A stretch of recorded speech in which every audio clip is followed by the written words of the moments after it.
আসসালামু আলাইকুম ওয়া রাহমাতুল্লাহি ওয়া বারাকাতুহু। আশা করি আল্লাহ তাআলার অশেষ মেহেরবানিতে আপনারা সকলেই ভালো আছেন।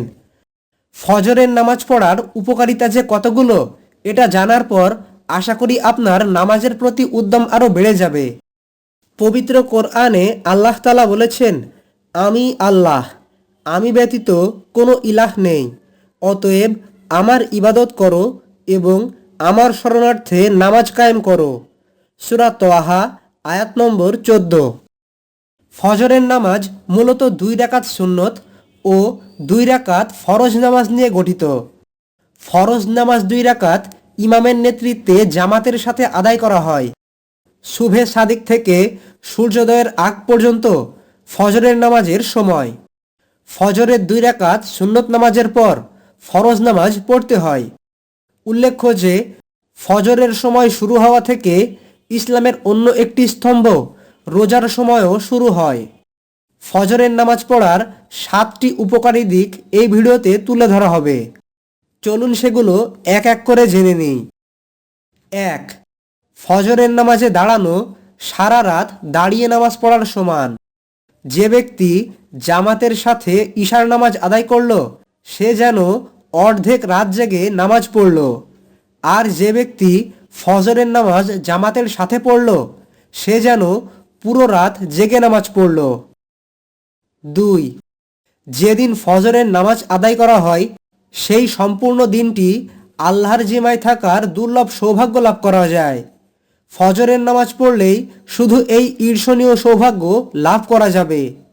যে ব্যক্তি ফজরের নামাজ পড়বে সে আল্লাহ তাআলার জিম্মায় থাকবে। 3. ফজরের নামাজ কিয়ামতের দিন নূর হয়ে দেখা দেবে। যারা রাতের আধারে মসজিদের দিকে হেঁটে যায় তাদের কিয়ামতের দিন পরিপূর্ণ নূর প্রাপ্তির সুসংবাদ দেওয়া হবে। 4.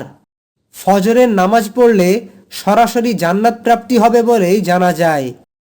যেই ব্যক্তি ফজর ও আসরের নামাজ পড়বে সে জান্নাতে প্রবেশ করবে। 5. রিজিকে বরকত আসবে। ফজরের নামাজ পড়লে রিজিকে বরকত আসে। আল্লামা ইবনুল কাইয়িম রহমতুল্লাহ বলেছেন, সকালবেলার ঘুম ঘরে রিজিক আসতে বাধা দেয়, কেননা তখন রিজিক বন্টন করা হয়। ফজরের 2 রাকাত নামাজ হচ্ছে দুনিয়া ও তার মধ্যে যা কিছু আছে সবার চেয়ে শ্রেষ্ঠ। 6. সরাসরি আল্লাহর দরবারে নিজের নাম আলোচিত হবে। বলা হয়েছে, তোমাদের কাছে পালাক্রমে দিনে ও রাতে ফেরেশতারা আসে। তারা আসর ও ফজরের সময় একত্রিত হয়। যেই সকল ব্যক্তিরা রাতের বেলা কর্তব্যে ছিল তারা উপরে উঠে যায়। আল্লাহ তো সব জানেন, তবুও আল্লাহ তাআলা ফেরেশতাদেরকে জিজ্ঞাসা করেন, আমার বান্দাদেরকে কেমন রেখে এলে? ফেরেশতারা বলেন, আমরা তাদেরকে নামাজরত রেখে এসেছি। যখন গিয়েছিলাম তখনও তারা নামাজরত ছিল। 7.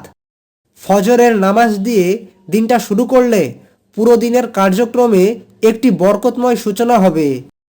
মূলত আমরা যদি দিনের শুরুটা ভালো কিছু দিয়ে শুরু করতে চাই তবে অবশ্যই ফজরের নামাজটা দিয়ে শুরু করতে হবে। আরও ভালো হয় যদি তাহাজ্জুদ দিয়ে শুরু করা যায়, তাহলে আমাদের কাজ ও নিয়তে বরকত আসবে। আল্লাহ তাআলা আমাদের সকলকে 5 ওয়াক্ত নামাজ জামাতের সাথে আদায় করার তৌফিক দান করুন। আমিন। কোরআন সুন্নাহের রেফারেন্স সহ প্রতিনিয়ত ইসলামিক ভিডিও পেতে আমাদের চ্যানেলের সঙ্গে সংযুক্ত থাকুন।